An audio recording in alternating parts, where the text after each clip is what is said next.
Students, आज हम पढ़ेंगे फिजिक्स का काइनेमेटिक, यानी इसको बोलते हैं यांत्रिकी। इसके अंदर हम क्या करते हैं कि कोई भी में ये ऐसा ब्रांच होता है जिसके अंदर हम कोई वस्तु रेस्ट में है या कोई बॉडी रेस्ट में है या मोशन में है, इसके बारे में पढ़ते हैं। पहला आता है first condition, rest and motion की।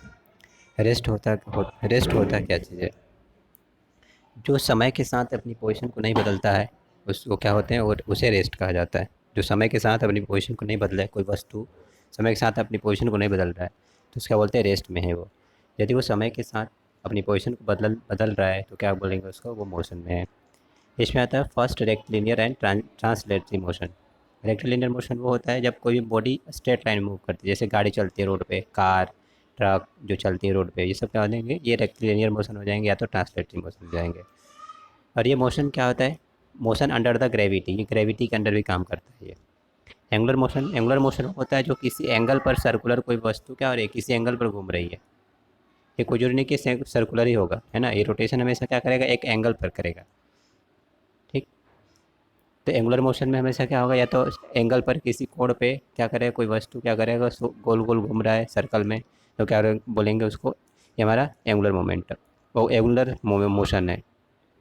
जैसे हमारा मशीन का रोटेशन, है ना, कोई प्रोजेक्टाइल मोशन, ये सब हमारे क्या होता है, एंगुलर होता है। सर्कुलर मोशन, कोई वस्तु क्या करती है, एक मूव करती है गोल, मतलब कि सर्कुलर पाथ में मूव करती है, लेकिन जो पोजीशन होता है उसका फिक्स नहीं होता, कोई जरूरी नहीं पोजीशन फिक्स है। यदि पोजीशन फिक्स हो गया तो रोटेटरी मोशन हो जाएगा। यदि वस्तु की पोजीशन फिक्स हो गई, एक सेंटर के एक एक्सिस पर वो मूव करी, एक ही एक्सिस से पूरे सर्कुलर, तो उसको बोलते हैं रोटेटरी मोशन। जैसे फैन जो होता है हमारा, फैन में सर्कुलर मोशन भी होता है और रोटेटरी भी होता है। यदि हम कोई भी डिस्टेंस को ट्रैवल करते हैं इक्वल टाइम, और इक्वल डिस्टेंस को इक्वल टाइम इंटरवल में ट्रैवल करते हैं, उसको बोलते हैं हम यूनिफॉर्म मोशन।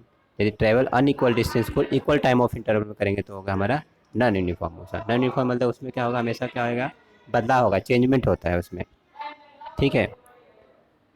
स्पीड में oscillatory and vibratory motion. Oscillatory motion वो होता है यदि कोई वस्तु जो होती है हमारी आगे पीछे मूव कर रही है, ठीक है, जैसे पेंडुलम हो गया, ये सब यानी बैक एंड फोर्थ। मतलब घड़ी जो होता है ना, देखा होगा आपने, घड़ी की सुई बस कुछ देर तक जाएगी आएगी आगे पीछे, जो आगे पीछे जो मोशन होता है उसका बोलते हैं ऑक्सीलेटरी मोशन होता है। ये हमेशा डिफिनिट टाइम इंटरवल पर होता है, यानी 2 मिनट है तो 2 मिनट में एक बार दो बार रोटेट कर देगी, घूम जाएगी।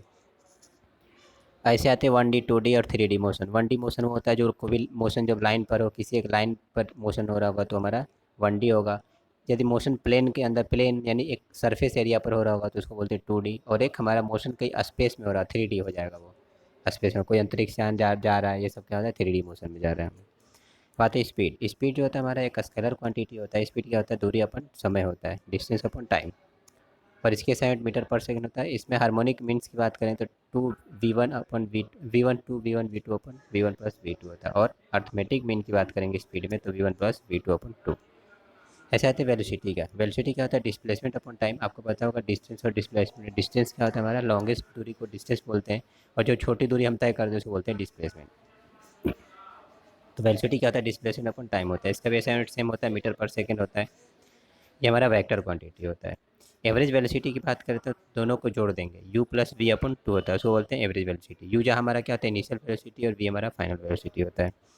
रिलेटिव वेलोसिटी की बात करेंगे, अपोजिट, यदि अपोजिट डायरेक्शन में है तो दोनों को जोड़ देंगे, और यदि सेम डायरेक्शन में होगा तो दोनों वेलोसिटी क्या होगी, घट जाएगी, उसको बोलते हैं रिलेटिव वेलोसिटी।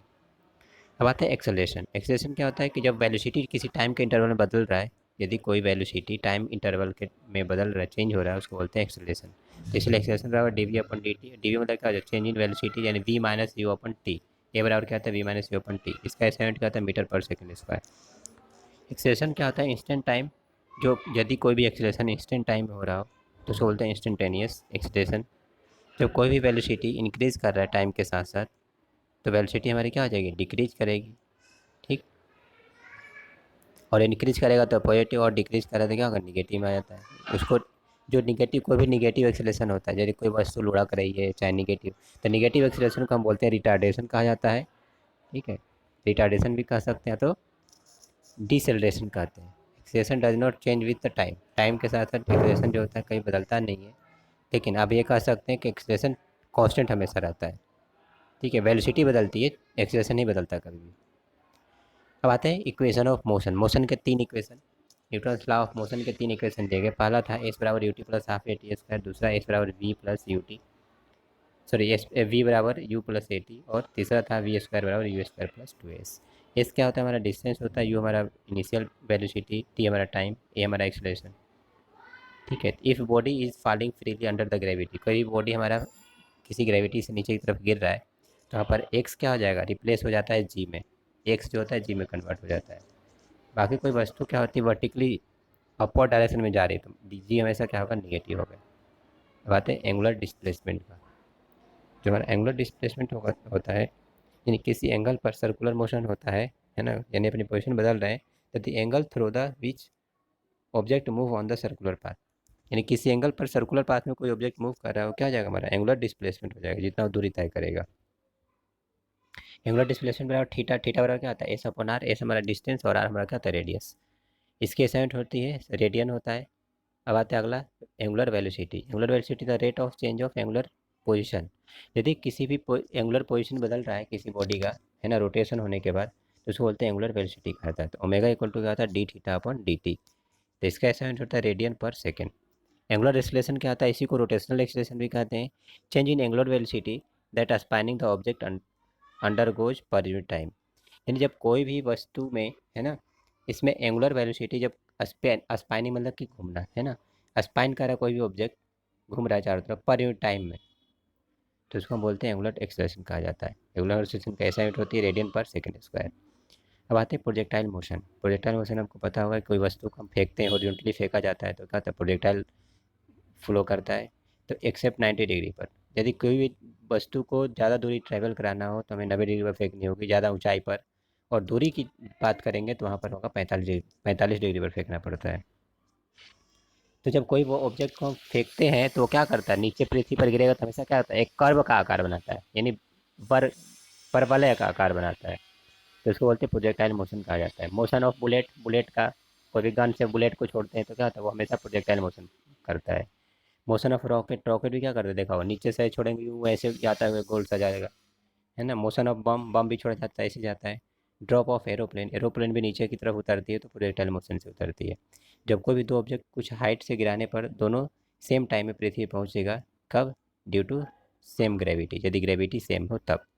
इसी का ग्राफिकल रिप्रेजेंटेशन होता है प्रोजेक्टाइल मोशन का। डिस्टेंस और टाइम का ग्राफ ऐसे कांस्टेंट होता है, फिर ये यूनिफॉर्म के लिए कांस्टेंट, नॉन यूनिफॉर्म के लिए ऐसे बनेगा कर्व की तरह। फिर वैसे ही ऑब्जेक्ट जब रेस्ट में रहेगा तो यानी डिस्टेंस हमेशा क्या होगा? कांस्टेंट रहेगा। और यदि हम स्पीड और डिस्टेंस दोनों को कैलकुलेट करते हैं, हमारा क्या होगा? कांस्टेंट, ये वाला बनेगा, है ना, दूसरा वाला। वेलोसिटी टाइम ग्राफ में वेलोसिटी हमेशा क्या होगा? किसी एक वेलोसिटी, फिक्स वेलोसिटी और फिक्स टाइम इंटरवल में जब कोई भी ट्रैवल कर रहा है तो नहीं क्या हो रहा है? वो नो एक्सेलेरेशन, उसमें एक्सेलेरेशन नहीं हो रहा है। लेकिन यूनिफॉर्म एक्सेलेरेशन तब होगा जब क्या होगा? वेलोसिटी बदल रही है और टाइम भी बदल रही है, तो ग्राफ इसका ये बनेगा। बात है सर्कुलर मोशन। सर्कुलर मोशन होता है motion of object along the circular path. यदि कोई भी ऑब्जेक्ट सर्कुलर पाथ पे मोशन कर रहा है उसको बोलते हैं क्या चीज़? Circular motion. जैसे देखो मौत का कुआं, ये सब साइकिलिस्ट जो होते हैं गोल गोल सा घूमते हैं, है ना, ये सब हमारे क्या सर्कुलर हो जाता है। सर्कुलर मोशन भी यूनिफॉर्म सर्कुलर मोशन होता है, नॉन यूनिफॉर्म होता है। यूनिफॉर्म सर्कुलर मोशन वो होता है जिसमें वेलोसिटी और एक्सेलरेशन दोनों चेंज होता है, और नॉन यूनिफॉर्म है जिसमें क्या हो? स्पीड चेंज होता है पॉइंट टू पॉइंट, यानी जगह जगह पर स्पीड क्या होगा? बदलाव आएगा। अब आते हैं सेंट्रीपिटल एक्सेलरेशन। सेंट्रीपिटल एक्सेलरेशन ये हमेशा सेंटर की तरफ लगता है, ध्यान रखना। सेंट्रीपिटल एक्सेलरेशन हमेशा सेंटर की तरफ, जिससे टोर्नाडो होता है। टोर्नाडो जानते हो ना? हाई प्रेशर और हाई प्रेशर की वजह से जो हमारे समुद्र में तूफानें जो आती है, टोर्नाडो उसको बोलते हैं। फोर्स है, फोर्स क्या होता है? यदि कोई वस्तु को पुश या पुल करते हैं तो वो ऑब्जेक्ट, वो वस्तु क्या होती है? उसके पोजीशन में बदलाव आता है, यानी वो रेस्ट में हो जाती है, रेस्ट में रहती थी पहले, और यदि हमने पुश या पुल किया तो क्या होगा? मोशन में आ जाएगी, तो उसको बोलते हैं फोर्स। फोर्स के SI यूनिट न्यूटन होता है, CJ यूनिट डाइन होता है। 1 न्यूटन बराबर 10 की पावर 5 डाइन होता है। बात है centripetal force. Centripetal during the circular motion force always act on the body toward the centre. ये क्या आता है? सेंटर की तरफ चला जाता है, तो इसलिए सेंट्रीपिटल फोर्स F बराबर mv² अपन R होता है, या m ओमेगा स्क्वायर R होता है। ठीक है, अब आते हैं सेंट्रीफ्यूगल फोर्स है। यदि कोई भी सर्कुलर मोशन फोर्स एक्टिंग करता है in opposite to direction of centripetal, centripetal का उल्टे डायरेक्शन करता है, उसको सेंट्रीफ्यूगल कहते हैं। तो हमारे पास क्या हो जाता है? अब एपरेंट फोर्स को भी हम क्या करते हैं? इमेजिनरी फोर्स भी कहा जाता है, और इसी को स्यूडो फोर्स भी कहते हैं। यानी बल लगता है, देख लगता है कि बल लग रहा है लेकिन दिखता नहीं है हमें। जैसे हवा, हवा किसी वस्तु को बल लगा रही है तो क्या होगा? वो हमारा एपरेंट फोर्स हो जाएगा। सेंट्रीपिटल और सेंट्रीफ्यूगल फोर्स का यूजेस, साइक्लिस्ट जो होता है incline the itself from the vertical to obtain the centripetal. कोई साइक्लिस्ट होता है कहीं पे झुक मुड़ना होता है तो देखा होगा अंदर सेंटर की तरफ वो झुक जाता है, अपने शरीर को झुका लेता है ताकि वो क्या बैलेंस बना रहे। यहाँ पर इस्तेमाल करते हैं intern tyre vehicles of road acting the centripetal. जब गाड़ी कोई मोड़ते हैं तो उसका टायर क्या होता है, सेंट्रीपिटल फोर्स प्रोड्यूस करता है, सेंटर की तरफ लगने लगता है। Motion of electron around the nucleus, कोई भी इलेक्ट्रॉन होता है चारों तरफ, न्यूक्लियस के चारों तरफ घूम रहा है तो भी क्या था हमारा सेंट्रीपिटल हो गया। और nucleus act as a centripetal force. Cream the separate from the milk, milk से जब क्रीम बाहर की तरफ निकालते हैं तो क्या होगा हमारा वहाँ पे सेंट्रीफ्यूगल लगता है। और revolution of earth around the sun, यदि कोई भी अर्थ जो है सन की चारों तरफ घूम रही है तो हमेशा क्या होगा, सेंट्रीपिटल होगा। ठीक है, ये हमारा आज की क्लास थी। Thank you.